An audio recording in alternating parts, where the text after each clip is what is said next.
Hello everyone, I'm Santiago and today I'm going to be testing No Man's Sky on the AMD Radeon R7 370 for FPS monitoring. I'll be using CAM. If you want to learn how to use it, click on the top right corner of the video where the CAM logo is, or check the description below if you want to learn more. So, No Man's Sky by Hello Games, published by Sony. I'll start with 1080p, then 900p, and finally 720p. I'll do the following testing procedure.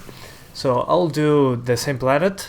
I'll go into a kinda high place, look into the distance, since that kills the frame rate for me. Then I'll walk around a little bit, then go onto the ship, start flying across the planet. Then I'll go into space, look down, and try to go into the planet when it's afternoon or the morning, when there's sun and all that kind of stuff. I'll go into there as fast as I can, and then fly around the planet a little more. What am I doing that, you might ask? Well, when you're looking into the distance and there's a lot of stuff on screen, or sometimes not that much stuff on screen, the frame rate just chugs and you cannot go anywhere above that. On 1080p I can't go above 26 FPS while looking in the distance at the beginning of the video. But then on 900p and 720p is less of an issue. It just happens when there's a very open area and you can look very far into the distance. Then while flying around, as the planet is generating, you can see all the stuff popping up, generated in real time, and the frame rate is destroyed there. It's because it's loading assets and all that kind of stuff.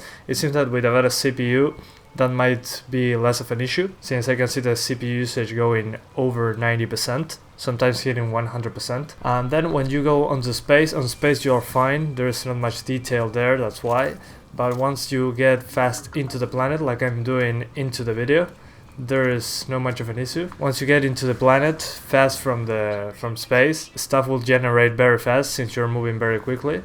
There you will have freezes and stuttering. Once you want to land and you stop, the frame rate will chug for a couple seconds and then go back to normal. But my suggestion, avoid 1080p, play at 900p or 720p, since 1080p, no matter the setting, when I look into the distance I get drops to 26 FPS, which is unbearable. My suggestion is that just play on 900p and 720p, keep shadows on medium, textures on high, and generation detail on medium or low, and reflections on low and medium too. And that's pretty much all you can do. One of the things you can do is use borderless window mode. That gave me a couple extra frames.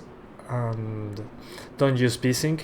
It hard locks the game at 20 FPS, for me at least. So I suggest you avoid that. And the max FPS, don't keep it on max, keep it on 60 or 90. That helped me a little bit. And then Hello Games published a couple of things on the Steam forums about the frame stutters during play. They think that it's because the graphics card's shader cache. That means that the shaders are being built during the gameplay. That's why the frame rate hitches. That makes sense because after an hour or so, the frame rate hitches are less often.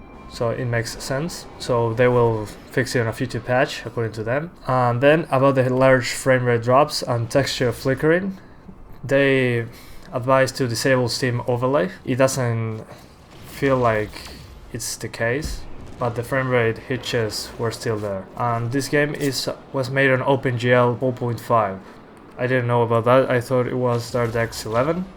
But no, it's OpenGL 4.5. But yeah guys, that's pretty much it. I hope you keep enjoying the video. Thanks for watching, and if you want to see unchanged resolutions, check the description below.